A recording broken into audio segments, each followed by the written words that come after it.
Hello बच्चों, स्वागत है आपका इंडिया के number 1 YouTube channel Shiva classes पर। आज हम जेईई मेंस फिजिक्स के क्वेश्चंस डिस्कस कर रहे हैं। टॉपिक हमारा क्लास 12 का टॉपिक है इलेक्ट्रिक चार्ज एंड फील्ड्स। तो चलिए बच्चों, ये क्वेश्चन आपके लिए है, आपकी ऑल इंडिया रैंक के लिए क्वेश्चन। देखते हैं हम ये क्वेश्चन एग्जाम में कैसे करते हैं, कितने आसान तरीके से ट्रिकी वे में हम लोग कर सकते हैं। तो चलिए, ये बढ़िया क्वेश्चन था आपके पास। मैं आपको पहले समझाता हूँ थोड़ा क्वेश्चन के बारे में। देखिए, दो स्फीयर आपको दे रखे, दोनों के दोनों सेम है। पहला एनर्जी आपको यहाँ पे दे रखा है, ये पहला ही जो आपको दे रखा है, ठीक है ना। मतलब दोनों के दोनों स्फीयर आपके सेम है, ठीक है। A and B carry equal charges, मान लेते हैं क्यू चार्ज है दोनों में, क्यू कॉमा क्यू चार्ज दे रखा है। They are separated by a distance much larger than their diameter, यानी उनमें डिस्टेंस बहुत दूर है, मतलब बहुत दूरी पर है उनके डायमीटर से। तो फोर्स कितना लग रहा है उनके बीच में, एफ फोर्स लग रहा है, ठीक है। तो ऐसा कर लेते हैं, पहले इतना क्वेश्चन ही पहले टच कर लेते हैं, जो बोलता है वही करते जाइए। भाई दो स्पीयर थे ना आपके पास, तो देखिए दो स्पीयर हो गए क्यू ए, एक ए हो गया स्पीयर आपका, एक बी हो गया। दोनों के पीछे मान लेते हैं आर की दूरी है। चार्ज कितना ले रहे हैं यहाँ पे, क्यू चार्ज ले लीजिए, यहाँ पे भी क्यू ले लीजिए, और दूरी कितनी लेनी है आपको, स्मॉल आर। चलिए, जब दूरी आपकी स्मॉल आ रहा है तो यहाँ पे फॉर्मूला क्या हो जाएगा आपका, जल्दी बताइए मेरे को। फॉर्मूला क्या दे रखा है, दोनों के बीच में कितना फोर्स लग रहा है, कैपिटल एफ इक्वल टू हो जाएगा के Q one into Q two. तो क्या आ जाएगा, क्यू स्क्वायर, डिस्टेंस कितना दे रखा है, आर स्क्वायर। तो बेटा हमने यहाँ पे आधा क्वेश्चन पढ़ा है और अपनी जानकारी निकाल ली। ये आपका कूलाम फोर्स होता है, कूलाम फोर्स यानी कि के Q one Q two upon में आर स्क्वायर। दोनों में चार्ज सेम है तो कोई प्रॉब्लम आपको नहीं होनी चाहिए। यहाँ पे ए पे चार्ज कितना है क्यू, यहाँ बी पे चार्ज कितना है, स्मॉल क्यू मानते हैं। चलिए अब एक तीसरा स्फीयर लाते हैं जो कि अनचार्ज है। अनचार्ज का मतलब क्या होता है बच्चे, बहुत इंपॉर्टेंट है आपके लिए। अनचार्ज का मतलब हो गया सी पर कितना चार्ज होगा, जीरो चार्ज होगा। Sphere C is first touch with, sphere C को पहले बच्चे ए से टच करते हैं, उसके बाद स्फीयर सी को बी से टच करते हैं, देन टू बी। यानी पहले सी को किससे टच करा है हमने, ए से टच किया है। चलिए देखते हैं, कभी भी बच्चे दो स्फीयर को टच करते हैं हम लोग, ये आपका सी हो गया और इसको मैं टच कर दिया है किससे, ए से टच कर दिया है। अच्छा, पहले चार्ज कितना था इसमें, ध्यान से देखिए बच्चे, मैं बताता हूं आपको इस तरह के क्वेश्चन करने कैसे पड़ते हैं। पहले चार्ज सी में जीरो था, ए पे चार्ज कितना था आपका, क्यू था। जब भी स्फीयर को टच कर दिया जाता है तो आपको ध्यान रखना है उसमें जो चार्ज है वो इक्वली डिस्ट्रीब्यूट हो जाता है। इट मींस टच होने के बाद वो चार्ज क्या कर लेंगे, इक्वल शेयर कर लेंगे। तो चार्ज इक्वल शेयर का मतलब हो गया, जो आपका क्यू ए डैश होगा वो किसके बराबर हो जाएगा, क्यू सी डैश। टच करने के बाद चार्ज कितना आ जाएगा इसमें, दोनों को प्लस कर दीजिएगा और आधा करना है, यानी कि Q A plus Q C upon में क्या आएगा, टू आएगा। तो बताइए चार्ज कितना हो जाएगा इसमें, जीरो प्लस क्यू अपॉन में टू। तो ध्यान से देखिए बच्चों, आपका जो चार्ज आ रहा है वो कितना आ रहा है, क्यू ए डैश आ रहा है आपका क्यू अपॉन टू, आधा कर दिया है। और क्यू सी डैश कितना आ रहा है आपका, क्यू अपॉन टू। तो बच्चे कभी भी ध्यान रखना, एग्जाम में जब भी दो स्फीयर वाले क्वेश्चंस आते हैं वो टच कर दिए जाते हैं, तो आपको ध्यान रखना है उनका जो चार्ज होता है वो क्या हो जाता है, इक्वली डिस्ट्रीब्यूट हो जाता है। तो चलिए अब इसमें देखते हैं आगे क्या करेंगे। आगे हम लोग बच्चे यहाँ पे कुछ करने वाले हैं इंटरेस्टिंग।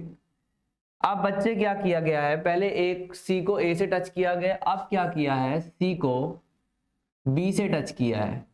तो चलिए देखिए सी में कितना चार्ज हो गया है आपका, सी पे चार्ज हो गया है Q C dash equal to Q upon to.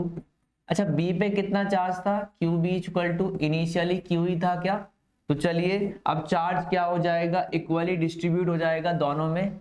तो ध्यान से देखिएगा, अब जो नया चार्ज आएगा यानी कि Q C double dash equal to Q B dash कितना हो जाएगा, ध्यान से देखिए। यानी अब जो नया चार्ज आएगा इन दोनों के ऊपर वो कितना आएगा, दोनों को प्लस करके आधा कर दीजिए, क्यू अपॉन टू। क्या करना है, क्यू, इन दोनों को प्लस करिए पहले तो, और उसका क्या कर दीजिए आप, हाफ कर दीजिएगा। तो क्या आ जाएगा, एलसीएम लेंगे तो 3q/2 आएगा, नीचे 2 है, इन दोनों का मल्टीप्लाई हो जाएगा। तो बच्चे आपका आंसर क्या आ जाएगा, 3q/4, यानी कि QC पे चार्ज कितना आ जाएगा, 3q/4 चार्ज आएगा।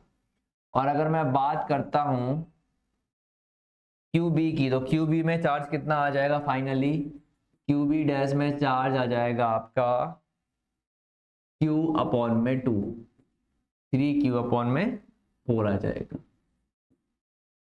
तो बच्चों समझ में आ रहा है आपको किस तरीके से मैं क्वेश्चन में अप्रोच करता हूं, चार्ज किस तरीके से आप इक्वल डिस्ट्रीब्यूट हो जाते हैं, दोनों को आपको सम करना है, उसके बाद आपको हाफ कर देना है, आपका जो आंसर है वो बहुत जल्दी निकल आएगा।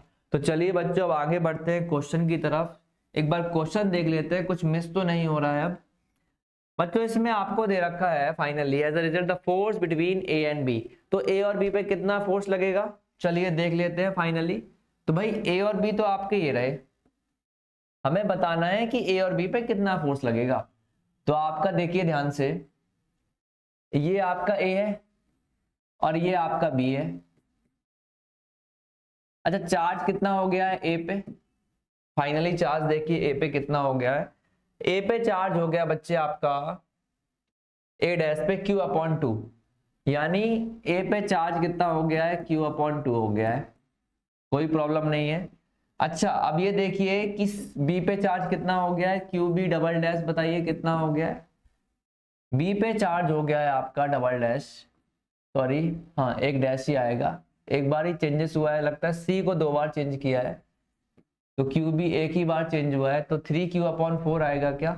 तो यहाँ पे आपको लिखना है QB डैश हो जाएगा 3q/4। अब आपको बताना है डिस्टेंस, देखिए सेम ही रहता है, उसमें स्मॉल r डिस्टेंस था पहले भी।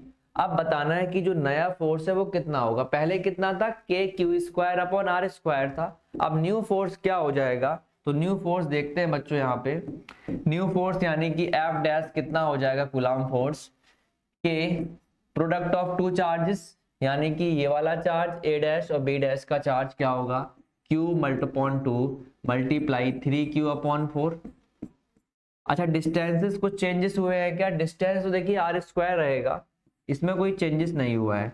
तो बच्चे देखना है आपको फाइनली आंसर कितना आ जाएगा, और आपका जो आंसर आएगा वो आएगा न्यू फोर्स जो आएगा ए और बी के बीच में वो कितना आएगा, ध्यान से देखिए। देखिए अगर आप इसको ऑब्जर्व करेंगे तो 3/8 साइड में ले लेंगे और बाकी क्या रहेगा 3/8 इंटू KQ² में क्या आएगा r²। अब ध्यान से बच्चों देखिए और ये बताइए मेरे को, ये KQ²/r² किसकी वैल्यू है, ये तो इनिशियली फोर्स था, इलेक्ट्रोस्टैटिक फोर्स था आपका इनिशियली वाला। तो बच्चे जो नया फोर्स आ जाएगा वो किसके बराबर हो जाएगा, F डैश इक्वल टू हो जाएगा 3/8 मल्टीप्लाई F, इनिशियली जो इलेक्ट्रोस्टैटिक फोर्स था। देखा आपने मैंने कितने आसानी से क्वेश्चन आपके लिए कर दिया। तो बच्चे हमको ये मैच करना है कि कौन सा ऑप्शन सबसे सटीक बैठ रहा है, तो चलिए देखते हैं कौन सा ऑप्शन सबसे सही है यहाँ पे बच्चों।